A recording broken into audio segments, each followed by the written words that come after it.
Hi everyone! We are ready for another art project, and this one is going to be these cute little gnomes. We are going to draw it out together. We're going to talk about color. You're going to need paper. You're going to need pencil, as always, with eraser so that you can fix your mistakes. And I colored with markers and crayons on this one. You can choose whatever you want to. I outlined everything with marker, and then I colored in with crayon. So those were some good options for me. My background is crayon too. But this time, instead of outlining anything with black like I often do with my drawing projects, I outlined with the color that I intended to color with. So like the pink band of my little girl gnome's hat, I outlined with a pink marker and then used a coordinating crayon color. So it's totally up to you how you do that. I'm going to get these out of the way so that we can get started. One thing that I want to mention is that there's a really cute read-along story on YouTube. The name of the book is called No Gnome, and it's a story about a little gnome that can't grow a beard and his struggles. So it kind of coordinates with this project. So parents, if you want to incorporate that as a read-along to go along with our project, that's a great idea. We're going to talk about how we begin this. I'm drawing with Sharpie like I always do so that you can see it on my white paper, but you should be starting out with pencil. We're going to start in the middle of the project with the gnome's noses, and then we're going to work up and down from there. So if you just want to do a boy gnome, that's fine. If you just want to do a girl gnome, that's fine. I'm going to show you how to do both so that you know how to do them, and then you can draw more gnome projects later. And my boy gnome is holding a little bouquet of flowers for my girl gnome. So we're going to start with their noses. They're not exactly in the middle because their hats are really tall, so it's a little below the center of the paper, but I'm going to do his nose on the right and her nose on the left. Then I'm going to add my middles of my flowers, and I want to space those apart so that I can still add the petals around the flowers and those not bump into each other too much. So I'm going to go ahead and add my petals of my flowers. I'm going to add this bottom one first. My petals are just rounded. If you have a different way that you draw flowers, it's absolutely fine to do that. This next flower is tucking behind my first flower that I drew. And then my top flower is going to tuck behind that flower. Your flowers don't have to touch. And when you're drawing, you can overlap them and then erase your extra lines. But since I'm doing this with Sharpie, I'm trying to tuck them behind as I go. I'm also going to add some leaves to my bouquet of flowers.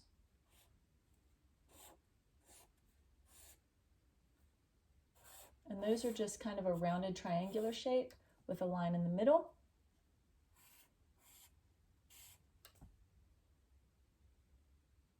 My next step is going to be to add my gnome's hats. So from their noses, his nose isn't perfectly oval, so I would fix that with pencil. From their noses, we're going to draw the lines straight out. So from the middle of the nose, almost to the edge of the paper, we're going to draw a line straight out. And that's the bottom edge of the hat. Then I'm going to curve the line around and draw the top part of the brim of the hat. So I curve it around on both sides and draw the top edge. Sometimes gnomes' hats are perfectly triangular, and if that's the type of hat that you want to make for your gnome, that's fine. Especially for younger students or students that are new to drawing, a triangular hat might be easier, and they're going to be totally cute as well. I drew these rounded, so I'm going to show you how to do it that way. I'll draw the middle of the hats first. So wherever I think the edge of her band would be, I'm going to draw a curve up, and it's kind of like a backward question mark almost. And then his is going to do the same thing. So this is just a little bit taller. And then I'll draw the other side. And these lines aren't perfectly straight because they're fabric hats. And this one starts here, goes up, and curves around as well. So there's still a little space in between them. What I did on my artwork, I don't know if you can see it, you'll be able to see it in the picture, but I made some little lines to make it look like that fabric curved. Right there. And we'll go back and add the details on the hats in a little while, but we're gonna do the beards and feet and hair and stuff first. So the next step is going to be to add his hand underneath the flowers. So it's a rectangular shape. He picked her the prettiest bunch of flowers and he's holding them for her. So what you're seeing is the front of his knuckles. So you'll see a rectangular shape and then you'll see the lines of his fingers. So you're going to put 3 lines there because his fist is closed. So those are the lines separating his fingers. And I kind of ran out of space there. You'll have 3 lines. I didn't space mine appropriately. My next step will be to add their shoes. So her shoes I'll add first because I see all of her shoe and it's a rainbow shape down at the bottom. His are kind of covered by the beard. So if you're doing it with pencil, you can do the entire rainbow shape. I'm only going to do a portion of it simply because I want to cover it up with his beard. So I'm doing those 2 partial rainbow shapes. All I have left on him is his beard. And instead of drawing an outline of the entire beard, I just did the hair like at the bottom. So I just did some wavy lines to represent the edge of his beard.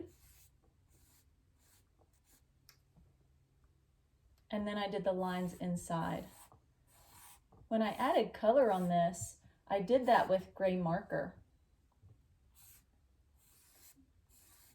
because his beard is white. You could use gray crayon, you could use a black crayon and do it very gently. So he's done with the exception of his hat.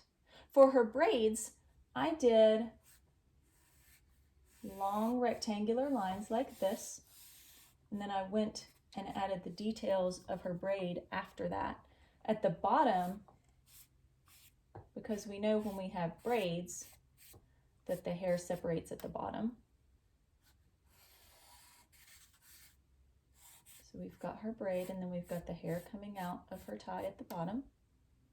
Before we add the details, we'll do her bows with ribbon at the bottom. So that's going to be 3 circles, a circle on the left, a circle on the right, and 1 in the middle. And then the 2 ribbons hanging from the bottom of the bow. So we'll do that on both sides. At the bottom of her braid, 3 circles, ribbon at the bottom.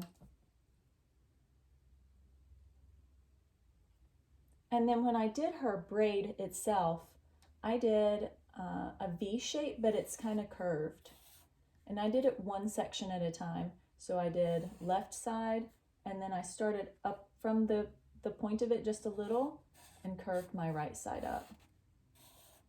And I just repeated that all the way down her section of hair. To make it look more realistic, I went back and curved the lines at the edge to connect it and make it look like it was actually braided. So that might have a line right there. Then you'll do the same thing on the other braid, but I don't see as much of that because my flowers are kind of in the way. You'll draw as much as you can see on yours because yours may be a little different than mine. Don't forget to go back and do your edge and curve that braid.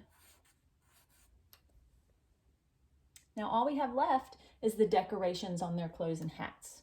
At the bottom of her dress, I wanted to have a little ruffle. I did not do that with pencil. I waited and did it with marker because I didn't want there to be messy pencil underneath my marker. So I went back so I just did it with marker when I was ready to.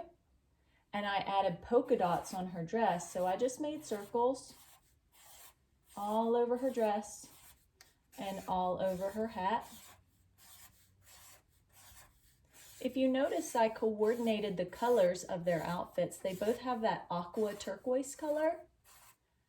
But for her, I did a pink, and for him, I did a purple. He didn't want polka dots. He wanted stripes.